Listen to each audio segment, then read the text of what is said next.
आप पर भरोसा जताया है, क्या कहेंगे? सर्वप्रथम जो हमारे शीर्ष नेतृत्व हैं, हमारे राष्ट्रीय अध्यक्ष आदरणीय लालू प्रसाद यादव जी और हम लोग के युवा दिलों की धड़कन तेजस्वी प्रसाद यादव जी ने हमारे ऊपर विश्वास जताया है। इसके लिए मैं उनका बहुत ज़्यादा आभार व्यक्त करता हूं। इसके पूर्व में भी इस निकाय चुनाव का अनुभव हमारे परिवार के बीच में रहा है। इन सब चीज़ों को देखते हुए उन्होंने हम पे जो विश्वास जताया है, मैं अपनी तरफ से और उनको आश्वस्त करना चाहूँगा कि मैं उनके विश्वास पे खड़ा उतरूँगा। चुनाव में धनबल बाहुबल है, इसको क्या कहाँ से ले आप? ये आपका सोचना है, कोई धनबल और बाहुबल की बात नहीं होती है। इसके पूर्व में भी हमारे पिता रह चुके हैं। 2003 में इस निकाय चुनाव पर अधिकार से जीते हुए थे, लेकिन आप उस समय का भी इतिहास उठा के देखिएगा, कोई धनबल और बाहुबल की जरूरत नहीं होती है।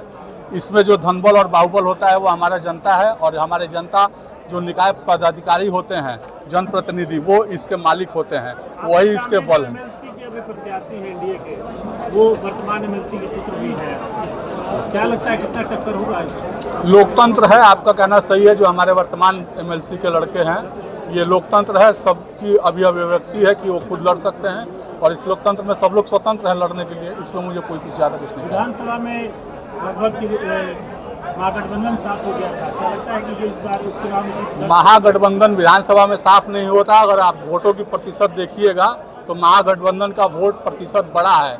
आप ये कह सकते हैं जो अभी आपने प्रयोग किया बाहुबल का, तो सरकार ने अपने बाहुबल का प्रयोग करके गठबंधन के सीटों को चुराने का काम किया। वार्ड महासंघ से बात हुआ है जी, वार्ड महासंघ से नामांकन बात किस हुआ दिन है? करेंगे? मेरा नामांकन 20 तारीख को होने वाला है, अक्षय तृतीया के दिन सोमवार। वार्ड महासंघ से बात हुआ है चुनाव को लेकर? वार्ड महासंघ हो, मुखिया महासंघ हो, सारे प्रतिनिधियों से मैं कंटिन्यू संपर्क में हूं, और ये अभियान आज एक हम लोग का महागठबंधन का जो बैठक हुआ है, इस बैठक के उपरांत कल से हम लोग अब ग्राउंड लेवल पे डोर टू डोर जाकर के कैंपेनिंग स्टार्ट बैठक में करेंगे। क्या निर्णय लिया गया? जी, बैठक में क्या निर्णय लिया गया? बैठक में निर्णय यही लिया गया है कि जितने भी हमारे स्थानीय अधिकारी हैं, चाहे स्थानीय हमारे निकाय चुनाव के जीते हुए प्रतिनिधि हैं, सब लोगों को एकत्रित करना है और अपने महागठबंधन के बारे में अपने विचारधारा को बता करके एकजुट करके और महागठबंधन के प्रति उनका वोट को दिलवाना है। पंचायती राज में देखा जाए तो ओबीसी वर्ग की भागीदारी ज़्यादा है जनप्रतिनिधियों में, और दोनों लोग आप और आपके प्रतिद्वंदी भी दोनों लोग ओबीसी वर्ग से आते हैं, क्या लगता है कि साधने में कामयाब होंगे? देखिए, जनप्रतिनिधि जो आपने कहा है ओबीसी और ईबीसी की बात, तो ये बात सही है। आप महिला लोगों को भूल जा रहे हैं। महिला लोग 50% इस सीट पे काबिज है, और हमारे महागठबंधन के प्रति महिलाओं का रुझान ज़्यादा है। तो मैं समझता हूं कि महागठबंधन जरूर अपनी जीत को सुनिश्चित करेगा। त्रिस्तरीय के जो भी प्रतिनिधि उनको मान सम्मान नहीं दिए गए, क्या आप जीत के आते हैं तो उनके मान सम्मान को ख्याल रखेंगे? बिल्कुल, हमारे कई वक्ताओं ने कहा है, हमारे पिताजी ने भी। ये तो देखने की चीज़ है, आप विधान परिषद के उससे निकाल सकते हैं कि हमारे पिताजी ने पंचायत स्तर जो प्रतिनिधि हैं उनके वेतनमान की आवाज़ को उठाया था, और आज उसके बाद लगातार आज उनके वेतनमानों को माना गया है।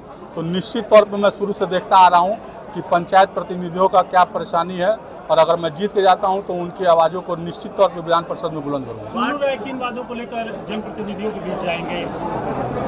मेरे बाद मैं अपने विचारों को लेकर के पहले तो जा रहा हूं, और जो भी जनप्रतिनिधियों की समस्या होगी, चूँकि मैं पिछले 2 चुनाव से नहीं जा पाया हूं, चूँकि मैं प्रतिदिन नहीं था, तो मैं जा कर के उनसे रूबरू होऊंगा और जो उनकी समस्याओं को पूरा करने की कोशिश करूँगा।